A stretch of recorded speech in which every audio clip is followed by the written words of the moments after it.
Hi, has everyone joined us yet, or are we still waiting? Oh, everyone's joining us. Great. Hi, Still going everyone. up. Welcome. People are still coming in. People coming in. I'll just give people a little bit of time to settle in. Grab yourself a tea or a coffee. Maybe have your lunch ready to go. 30 people. Welcome. Welcome, everyone.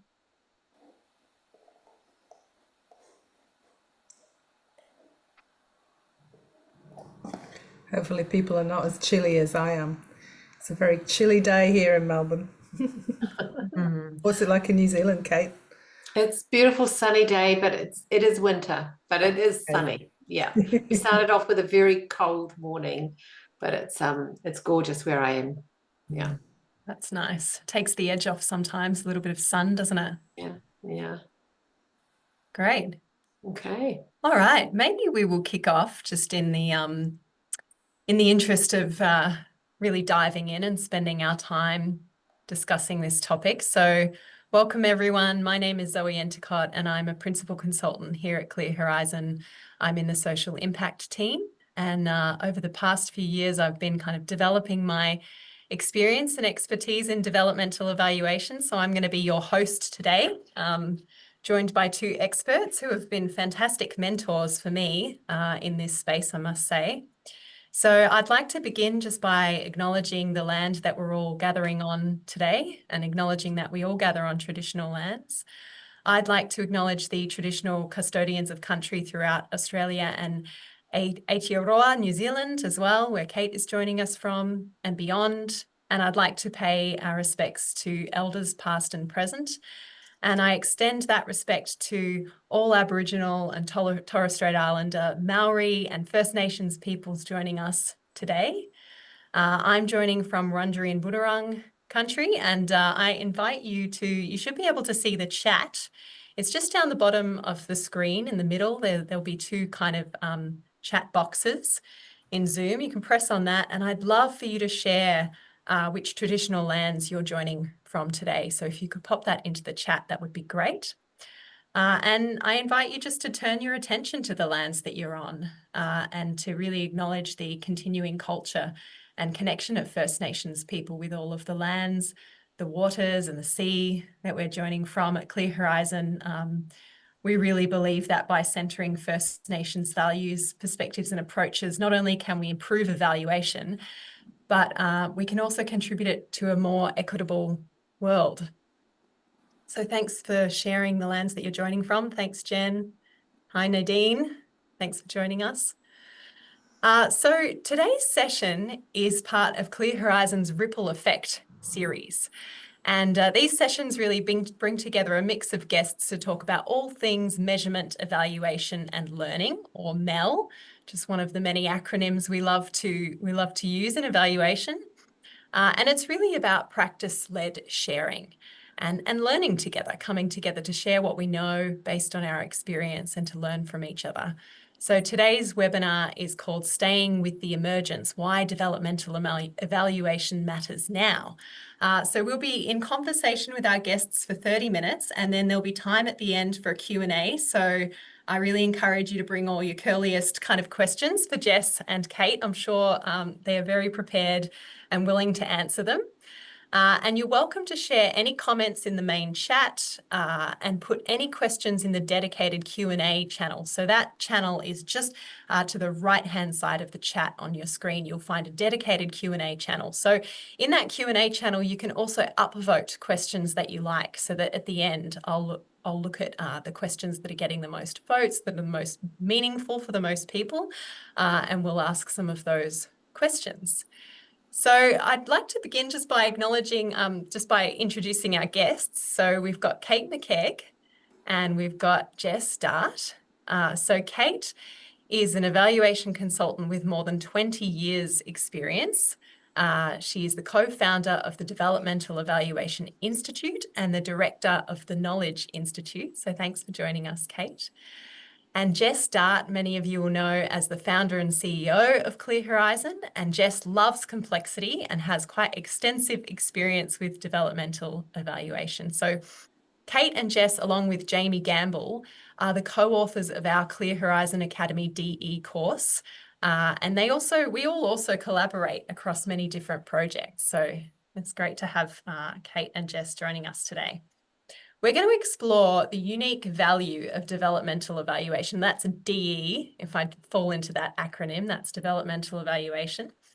And we're going to talk about where the path forward is still unfolding. What's the value of developmental evaluation in this context of change and emergence that we're all going through? And I think developmental evaluation was really quite ahead of its time. So it's a really pertinent moment in history to reflect on why it might be important for us now. So before we dive in, we're going to do a poll. So I'll just invite Giovanni to post the poll to the screen. You'll see it pop up in front of you. And we'd love to really get to know you a little bit better and understand some of your experience with developmental evaluation. So there are 4 options there on your screen. I'd like to turn your attention to that, and I'd love you to fill in that poll. The first option is, I'm completely new to this and here to learn. The second is, I know a little bit about developmental evaluation, but I haven't used it. The third is, I've been involved in using a developmental evaluation approach. And the fourth is, I lead or undertake developmental evaluation regularly in my practice. So let us know your experience with developmental evaluation in the poll there. And while you do that, I'm just going to turn to Jess and Kate and ask you a bit of a warm-up question. Jess and Kate, I'd love to know what's emerging in your personal life at present. So I'll start with you, Jess. Okay. What's emerging in my personal life? Well, something you may not know about me is that I've never been a morning person. All my life, I'm a sleeper-innerer. So at the weekends when I don't have to work, I luxuriate in my bed. And I don't really like getting out of bed early. So that's been my entire life. But something's happening. To me, I can't quite believe it. Gradually, unexpected emergence is becoming a morning person. Yeah, because I've got obsessed with open water swimming. You probably already know if you follow my newsletters. So I'm so excited by swimming that it actually gets me out of bed in where nothing else has. So yeah, I can't quite believe this. If anybody knows me personally, they'll have a good laugh at this. I think I'm becoming a morning person. Yeah, that's my emergence. Yeah. Amazing. What a change. We've definitely got the not being a morning person in common, Jess. Oh, So yes, you and I. maybe Yes. I'll need to get into some fresh swimming in the morning. Kate, how about you? What's emerging in your personal life? Well, I'm going to riff off the 20 years of experience in evaluation, and it's actually more than 30 years because I'm actually quite old. And what's I saw you emerging, flinch when you said that, Kate. When she said 20, she was like, it's more than that. it's more than that, it's 30. But what's emerging in my life is with aging comes grandparenthood. And what's emerging in my life is all these young, the emergence of these new wonderful mokopuna grandchildren in our family, and and my ability to just luxuriate in these beautiful new lives and be involved in their lives. There's nothing like a newborn baby or a young one in your house running around messing it up, and it's so different as a grandparent that I'm getting to experience that joy actually of having these young ones running around creating shambles, but beautifully so. Yeah, they're just delicious. Oh, that's so beautiful, Kate. Sorry about getting that wrong. 30 That's years all of right. 30. No, experience. I was quite happy for you to say 20, but I thought I should fess up. Yeah, great. And I love when people talk about experiencing the world again through a child. It just sounds like such a beautiful experience. So thank you so much for sharing that. Giovanni, have we got the answers to the poll? Great. Okay. Excellent. So we've got a few new people. Welcome. For those of you who are completely new and here to learn, I think this is a great introductory experience for you. A few of you know a little bit about developmental evaluation but haven't used it. That's the majority, 38% of 13 of you.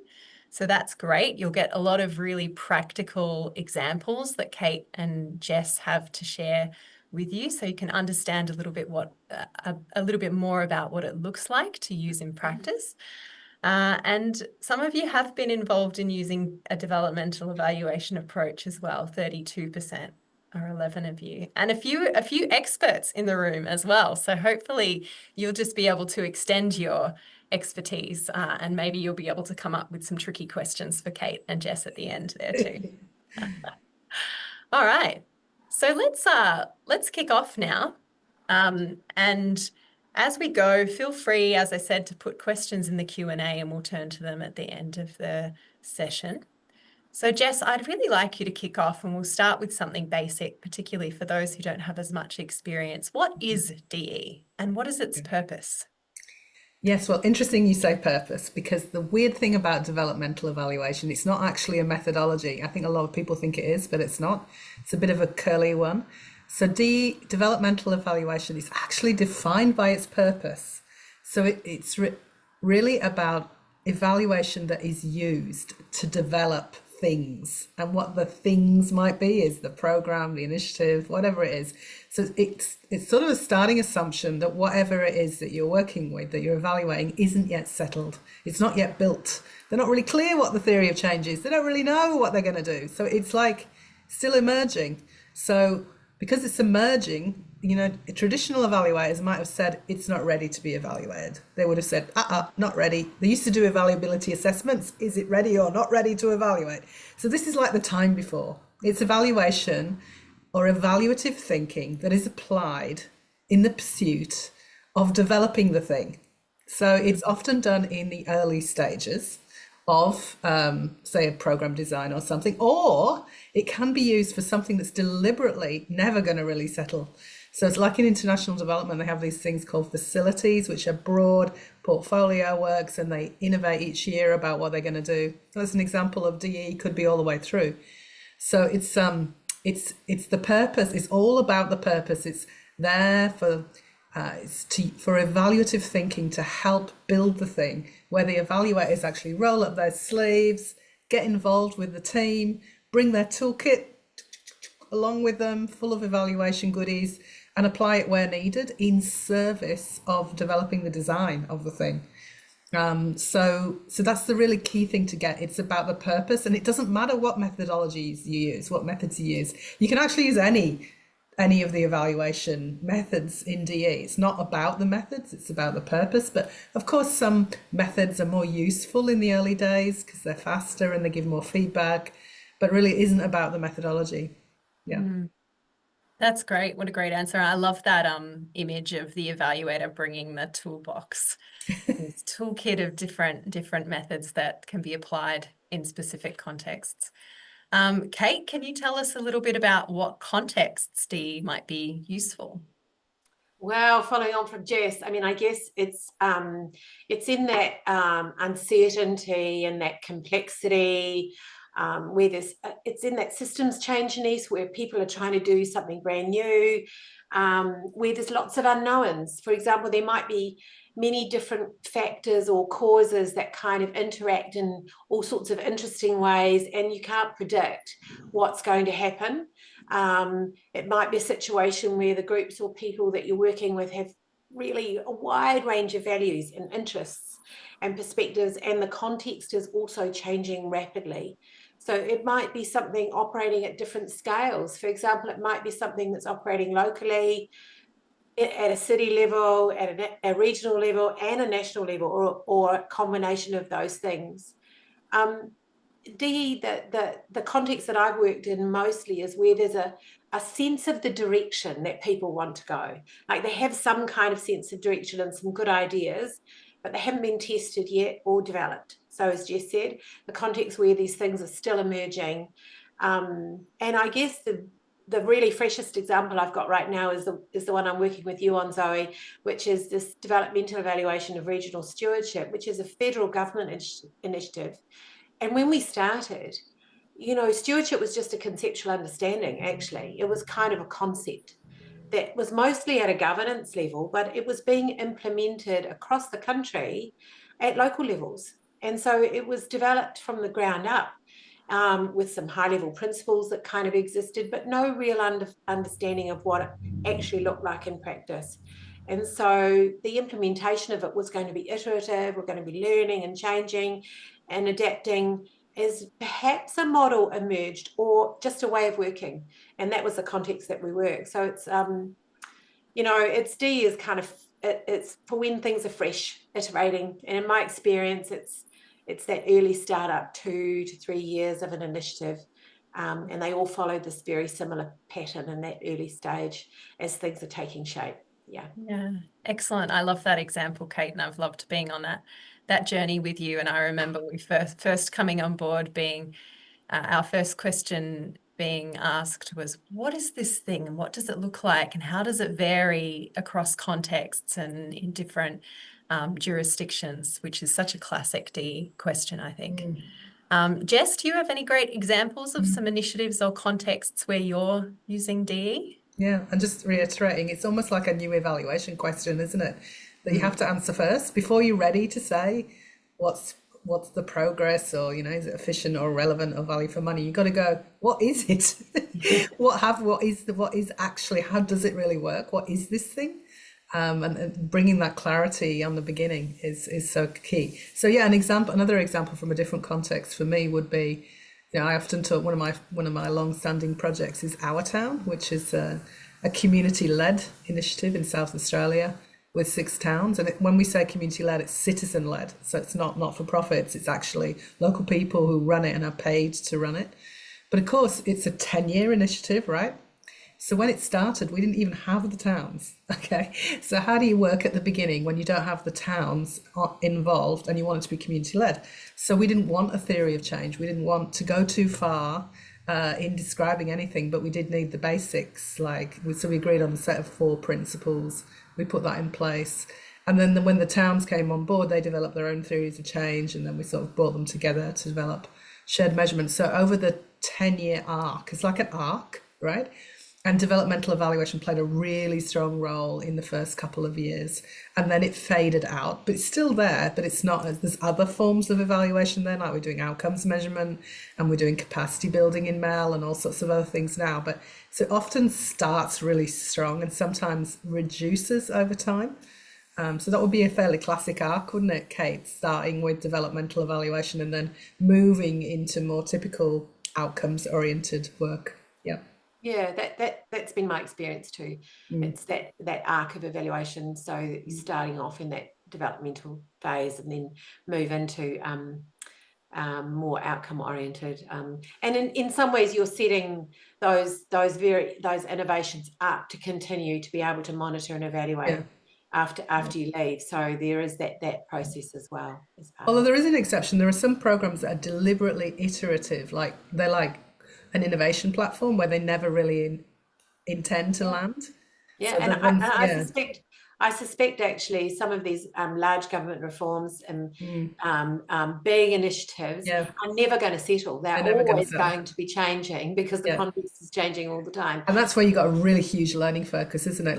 And some of the systems transformation work is just going to be this massive need for constant learning. So DE could go all the way through, but I bet they're going to want other things as well. Oh yeah, complemented by other things, but it's not like there's a start and a finish. With most of life, really, is it? I mean, the start and the finish, things are constantly moving and changing, and I think I'll talk more about that later. But I think that's more and more the world that we live in. I think that's a really great overview for people. I really like that setting that you gave us, Jess, around the purpose distinction and this approach that is not a methodology, an approach that can optimize different evaluation methods. And then, of course, you've both been talking a lot about the context being one in which there's iteration and change.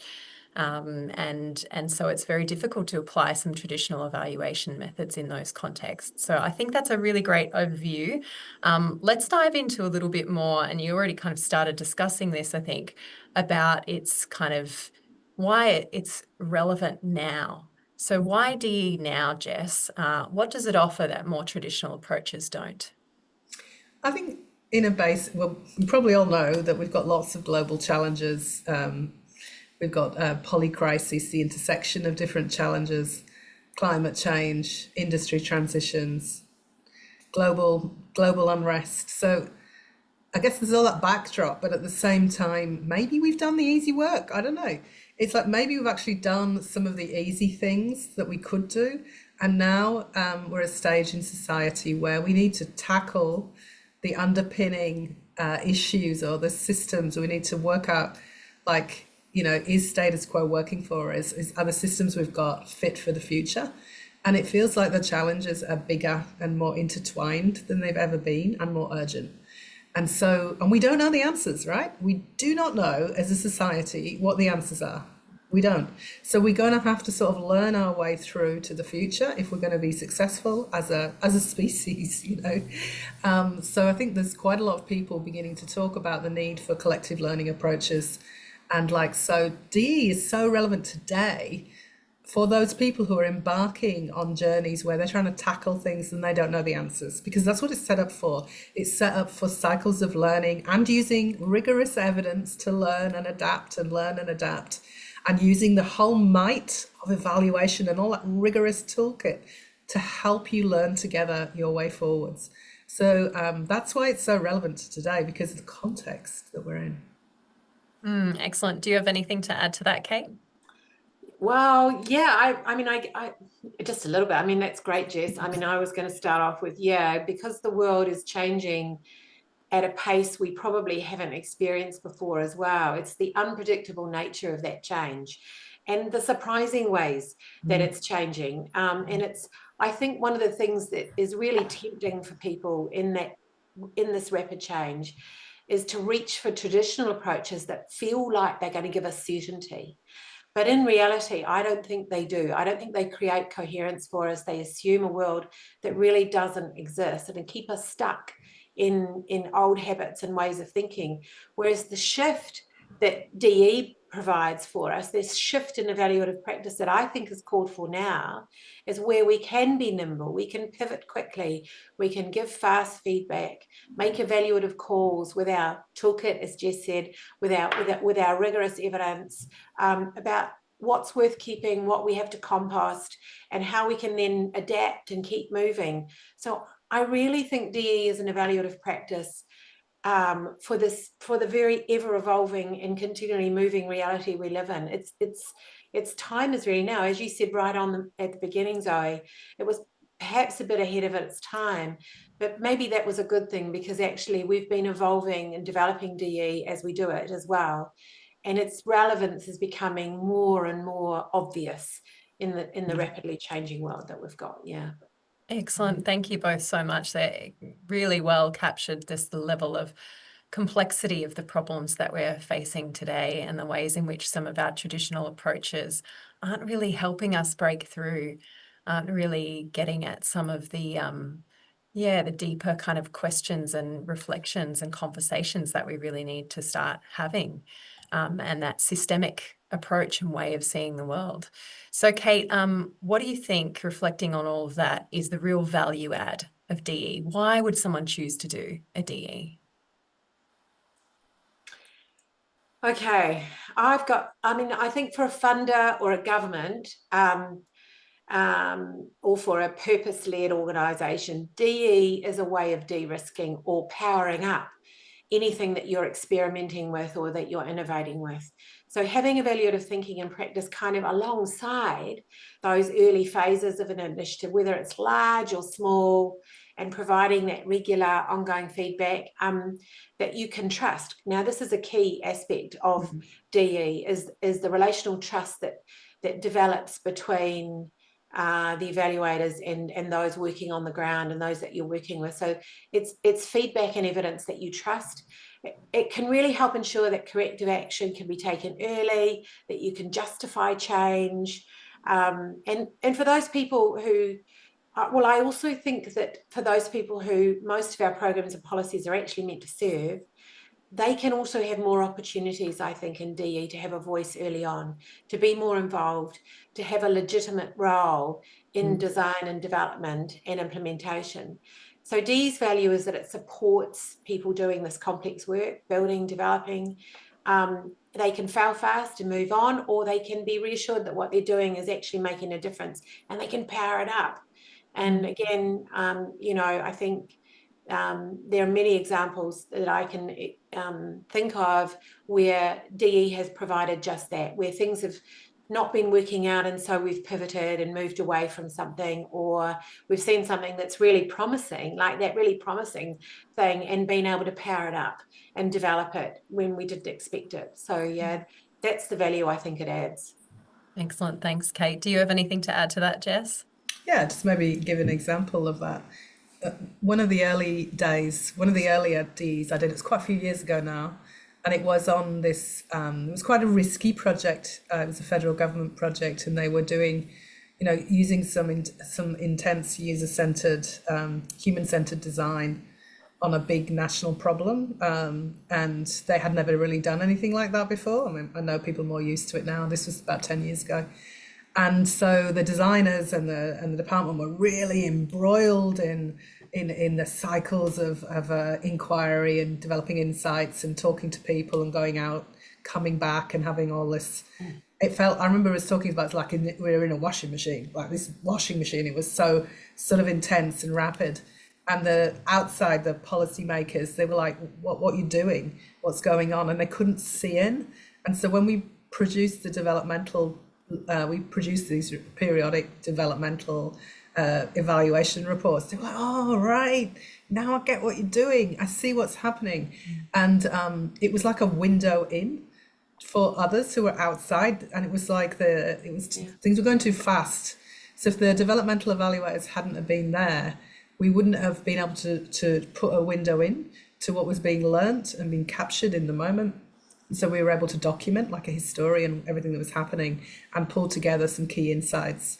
And also do things like pull together the theory of change. And the policymakers and the government staff, they were like, oh, I recognise that. I feel really good about this theory of change. Finally, there's something I really already know. So it also helped people attach back to things that they knew when everything was very uncertain, and it was quite emotional because lots of the insights were quite profound.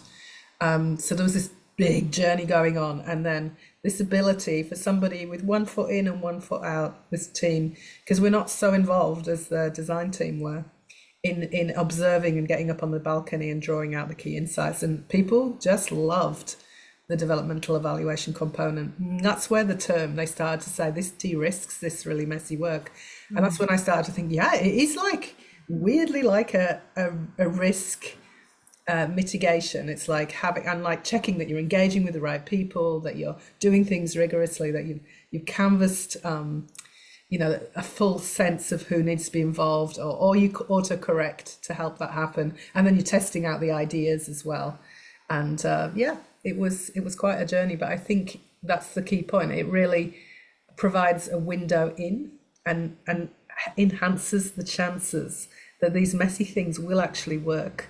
And that's a huge value add if you can help make something work. And that's what DE does. Yeah.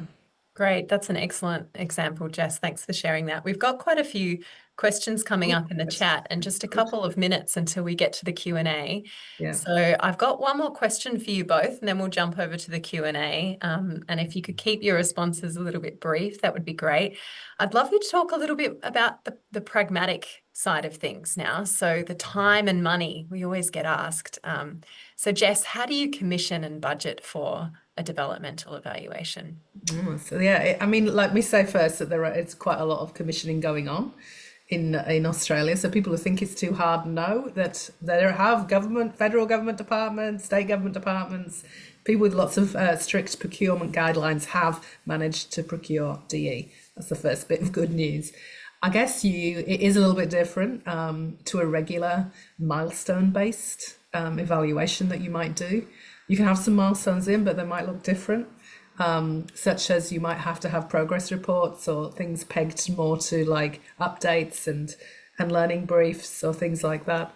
Planning is a bit different, so you tend to have a rolling project plan. And even the evaluation, like instead of a full evaluation framework, we don't ask for that. We ask for, sometimes I call them umbrella evaluation frameworks. Actually, that's a good point. We just got a resource out on that, which we can share with you. So an umbrella evaluation framework is halfway between a fully emergent framework and a fully specified one. So there's ways of like providing enough certainty but enough space for emergence, and we're all learning how to do that, including procurement. Ideally, if you can, you have a drawdown budget, fixed budget, but like you sort of like keep it a bit loose, and then you can develop tasking notes as you go to get to have accountability for what's happening on a shorter cycle. There's some ideas. There's a whole Great. load of stuff that you can learn. It's like a new practice, really. Thanks, Jess. And Kate, do you have anything to add to that? Oh, look, I think that's great, and Giovanni is asking us to move into Q&A. So I think that the only thing I would add there is, if you are the one writing the procurement for a DE, is have a discovery phase up front, whatever you like to call that. It might be a design phase, a discovery phase, before you ask for any kind of umbrella framework or some kind of design or some kind of surety. Have that up front as your first phase, because your evaluators and everybody has to get on the same page and understand each other and what's going on in the system, and before they can start suggesting things. And so, yeah, I would recommend that, absolutely. And yeah, that's probably all I would say about DE. But Excellent. Great ideas to start the conversation. We will move into the Q&A. So just pop your questions. If you have any more questions, put them in the Q&A space and have a look at the questions that are there and vote for the ones you'd like Kate and Jess to answer. If you're interested in learning more about developmental evaluation, Clear Horizon has an 8-week course coming up. It's starting on July 11th. It's called Developmental Evaluation, and there are going to be 2 virtual sessions with Kate and Jamie Gamble as well joining us, and I'm going to be the lead mentor, so we'll have lots of fun on that course, and I'd love for you all to join us. And I want to make a plug. It's a very practical course for anybody interested in working out exactly how you really do developmental evaluation. I think that's what people say, our learners say, isn't it? Finally, I know what to do now. Yeah. We'll cover some of the theory, but also gets into a lot of the nuts and bolts, doesn't it? yeah. So we've got an end of financial year discount on at the moment. You can get 10% off. So booking in soon is great. And Jess also mentioned the introduction to umbrella evaluation framework. And that's been launched. That's a different course that's also available on the Clear Horizon Academy website. And we'll send you the links for all of these resources and courses after the webinar. So let's move back into some questions. I can see there's lots of great questions in the chat. The one that looks like it's got the most votes, I'll read that out first. That is, how do you know when to stop a DE or finish the report and move into outcomes measurement? Tricky one. Jess, do you want to take that one first?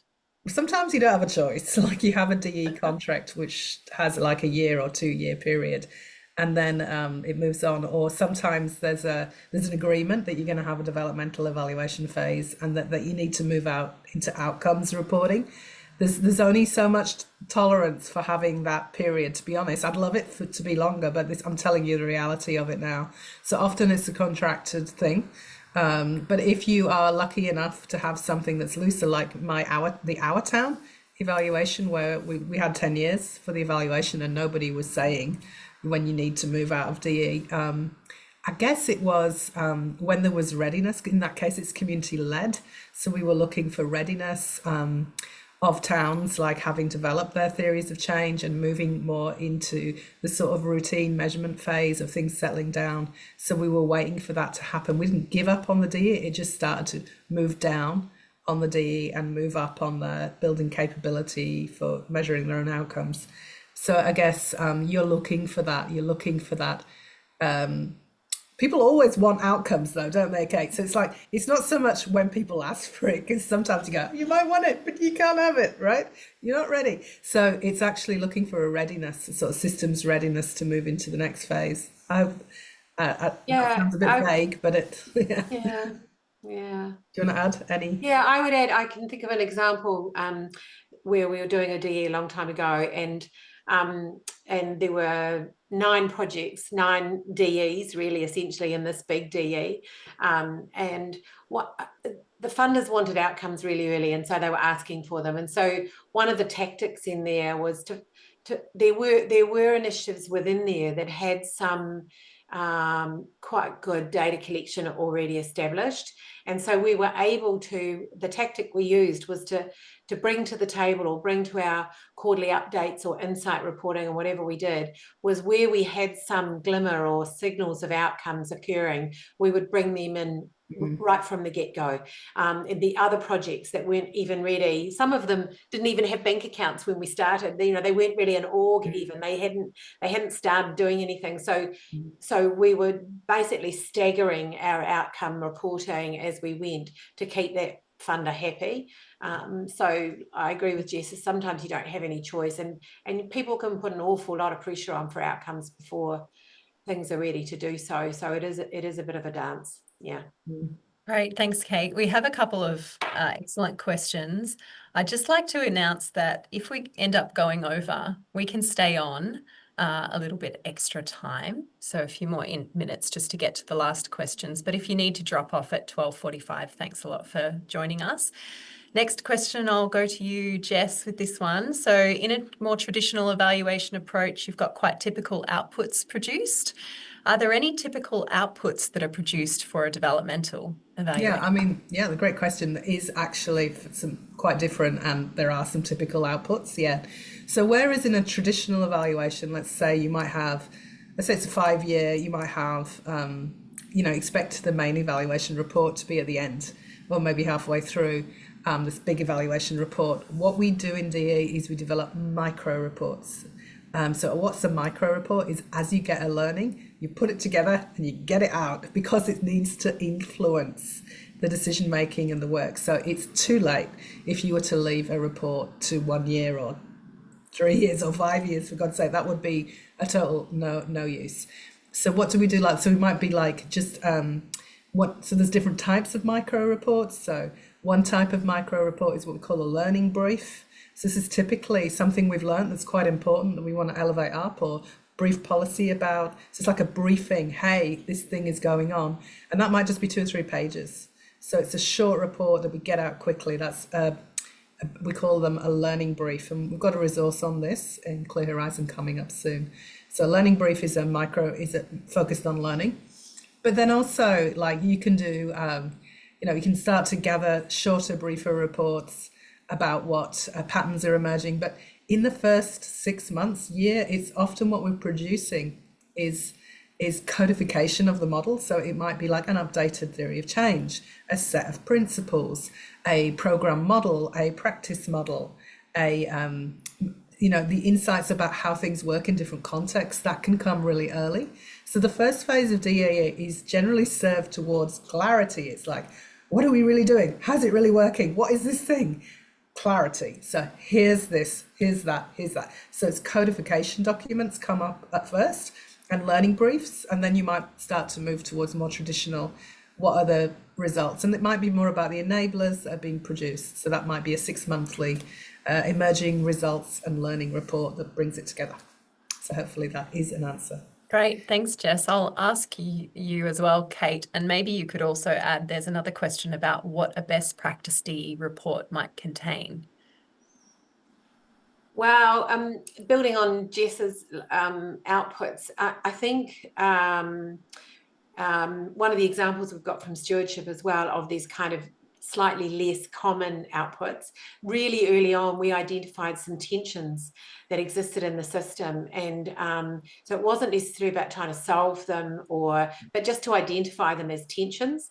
And it was one of our very first outputs that we gave to our client, so that they could see that there was things going on in the system that they needed to manage their way through. They needed. And that was after 2 months, wasn't it? It was really it was after only 2 months, and these tensions were really obvious. And so we just did a little report that said, here's the data, the data we've collected so far is revealing these tensions that we think we need to name, because without naming them, then it's very hard to manage through them. So that's just another example of a really early kind of.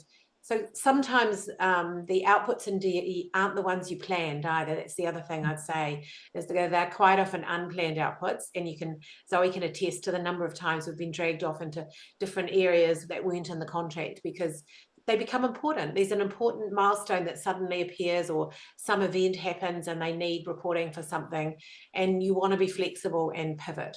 So that's also one of the things that a DE evaluator does. There's more reports, aren't there? How many reports did you produce this probably stewardship? like heaps, much more reporting. How many, like in 3 years? What, about 10 reports? Like 10 things? Yeah. Quite a Little lot of things. output. Yeah, some, as you say, some can be artifacts that they use, you know, in the operations, and some can be learning briefs, progress reports, updates, PowerPoints, presentations, you know, all of those kinds of things are all part of the DE journey as well. And can I add, what a good output is something that is used and needed and relevant at that time. Yeah. So that's much more, you know, it's enough rigor to meet the moment, and it depends where you are. Yeah. Totally. Yeah, that's an excellent point, Jess. You really want to hold your plans quite lightly in the beginning there, and your expectations around what you might be reporting to. Ryan has an excellent question. Yeah. Oh yeah, best practice report. Personally, I hate the word best practice, because I think that it implies that there is one thing that kind of stands out. But I think good DE reporting highlights the journey, the learning, and I guess usually, and it depends what phase you're in as well.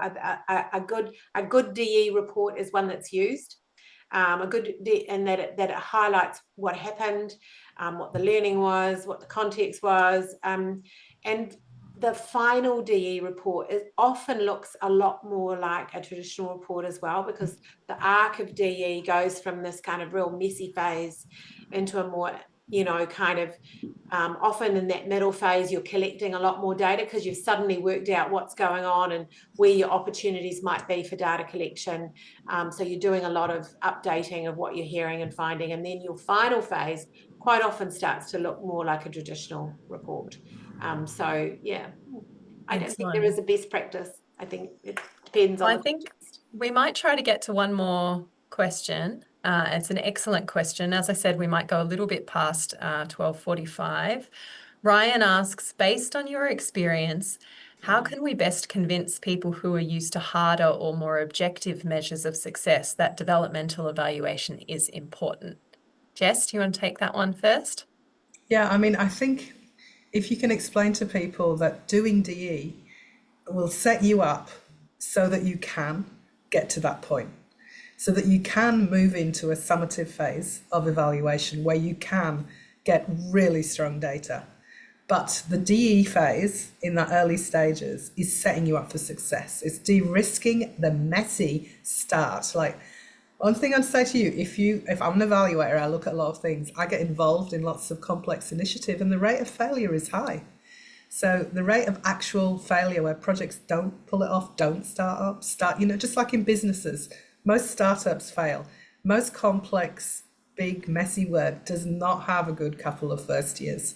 And so DE can help that transition, help set up good data systems, help set up the clarity, get everybody on the same page so that you can move into that phase of more regular outcomes reporting and land it with authority and more likely to actually have outcomes to report on. So it's all gearing up for that. It's just, it's pre-work, if that helps you understand it. It's not replacing it at all. It's setting up for more rigor later. Yeah. And Kate? Thanks, Jess. Well, I would have said the same thing. I would have said, and one of the part of the language I use quite often with funders in the convince me phase, because that's the classic question, is how do you convince your funder that this is worth doing?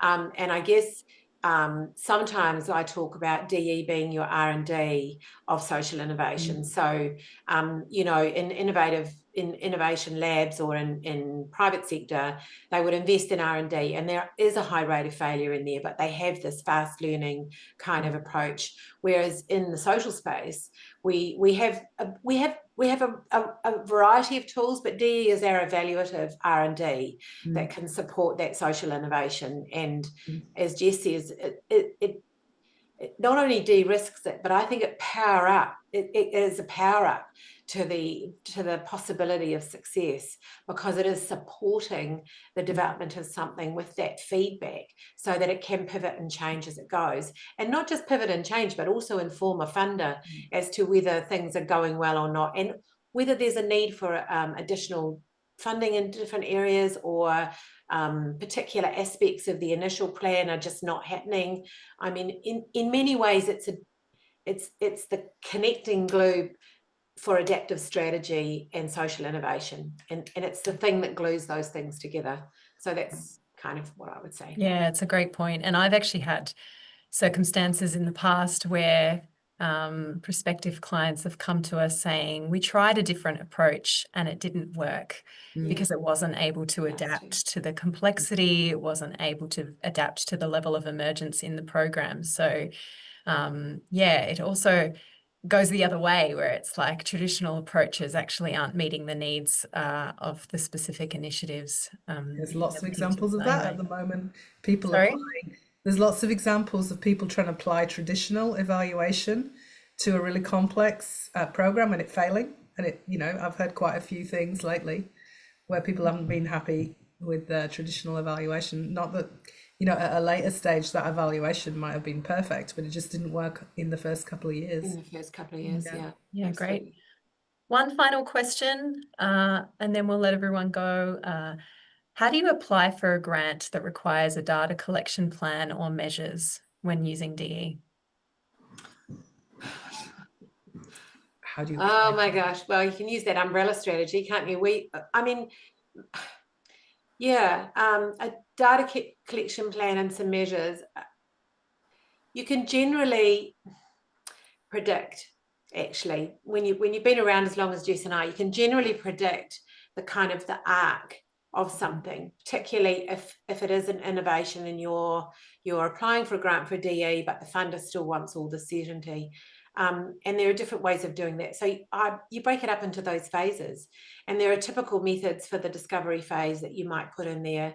And I noticed somebody else has got a question about that. Are there some top data collection and the first phase is very much more likely to be qualitative in many respects, uses lots of group methods, systems methods, all sorts of approaches that are about understanding the situation. And so you can put those methods in and have clear outputs. Funders love to see an output. They like to see a milestone in the plan. So the output could be, you know, early design. It could be a learning report. It could be whatever. You can put that in. Then you can pretty much predict that there'll be some other form of data collection in the middle phase. So yeah, I think work with somebody who's done this before, and they'll give you some good ideas about how to do that for a funder. Yeah. And DE is not for every context. It's for complex, long-term, messy No. initiatives. So if your grant is a smaller, more straightforward thing, don't use DE. Just use regular mail, and, you know, have a regular, you know, say you'll develop the theory of change, clarify it, and then submit your mail framework, and the indicators will be agreed at that point.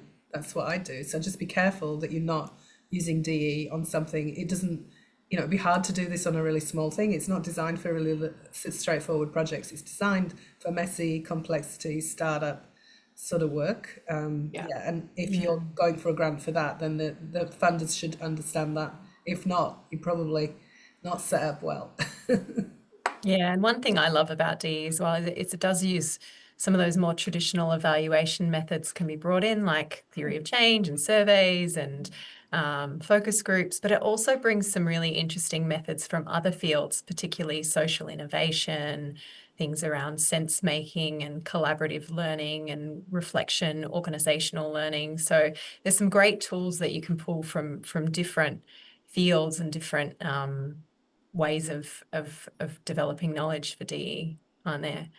All right, well, I think we will end there. So thank you so much, Kate and Jess. I think they were all fantastic answers, and Ryan said thank you in the chat for answering his question. Just a reminder to everyone that we'll send out links from today's session. There's a discount code. We'll send that out to you for the July Developmental Evaluation course if you'd like to join us there. And we'll also send you a short feedback form. We'd love to know how this was for you and whether there's anything we didn't cover that you would have loved to have seen us cover. It's nice to get all those reactions. Thanks a lot, everyone, for coming along, and enjoy the rest of your day. Bye-bye. Bye-bye. See ya. And thanks, Zoe, so much. Great facilitation.